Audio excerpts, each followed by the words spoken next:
பொதுவாவே இந்த ஆங்கில மாதத்த தானே கேட்குறாங்க. இந்த மாதத்துல பிறந்தீங்க அப்படின்னு. தமிழ் மாதங்கள வந்து ஏன் கணக்குல எடுத்துக்கிறது இல்ல? நல்ல கேள்வி தான். அது சில பேர் என்ன கேட்க தான் செய்றாங்க. அது எனக்கும் ஆசை தான் செய்யணுன்ட்டு. தமிழ் மாசத்துக்கு ஏன் கேலண்டரே போட மாட்டேன்றாங்க. நல்ல கேள்வி தான். எனக்கும் ஆசை தான் பதில் சொல்ல. ஆனா எனக்கும் தெரியல உங்கள மாதிரி. அதேதான். ஸோ அதனால அதாவது நான் என்ன சொல்ல வரேன், சில விஷயங்கள் ஊரோட ஒத்துப்போ அப்படின்னு ஒண்ணு இருக்கு. அதுமாரி உலகமே ஏத்துக்கிட்ட ஒரு விஷயத்த நம்ம ஏத்துக்கிட்டு போயிரணும். இதில போய் தமிழுங்கிறது நம்மளோட இத நம்ம விட்டு குடுக்கக்கூடாது. அதனால தான் நான் என்ன செய்றேன், இந்த நியூமராலஜிங்கிறது ஆங்கில எழுத்து தானே இருக்கு. இதுவரைக்கும் ரிசர்ச் பண்ணி எல்லாரும் பல இது ஆண்டுகளுக்கு முன்னாடி பார்த்து இன்ன வரைக்கும் பார்த்துட்டு இருக்காங்க. தமிழுக்கு ஒரு பெருமை சேர்க்கணுன்றதுக்காக, நான் நியூமராலஜிய தமிழ்ல ஆராய்ச்சி பண்ணி கண்டுபிடிச்சு வச்சிருக்கிறேன். ஒரு 10, 15 வருஷமா ஆராய்ச்சி பண்ணி ரெடியா தான் வச்சிருக்கேன்.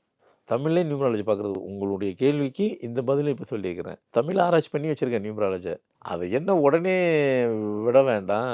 உலக அளவுல பெரிய பெரிய தலைவர்கள்லாம் வர வச்சு, தமிழுக்கு ஒரு பெரிய பெருமை சேர்க்கறதுக்காக வெயிட் பண்ணிட்டு இருக்கேன். அது இன்னும் பிரமாதமா இருக்கும். அது வந்து சொன்னதுக்கப்புறம் எல்லாரும் ஆச்சரியமும் படுற அளவுக்கு இருக்கும். அப்படி அதனுடைய ஒலியும், சவுண்டும், ஓ! தமிழுக்குள்ள இவ்வளோ சவுண்டு ஒலி இருக்கா?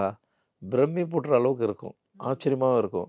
அப்ப அது வந்ததுக்கப்புறம் இனிமே ஆங்கில எழுத்த பயன்படுத்த மாட்டீங்களான்னா, அதுல என்ன இருக்கு? அதுக்காக அத விட்டுற முடியுமா? அதுவும் இருக்கும், இதுவும் இருக்கும்.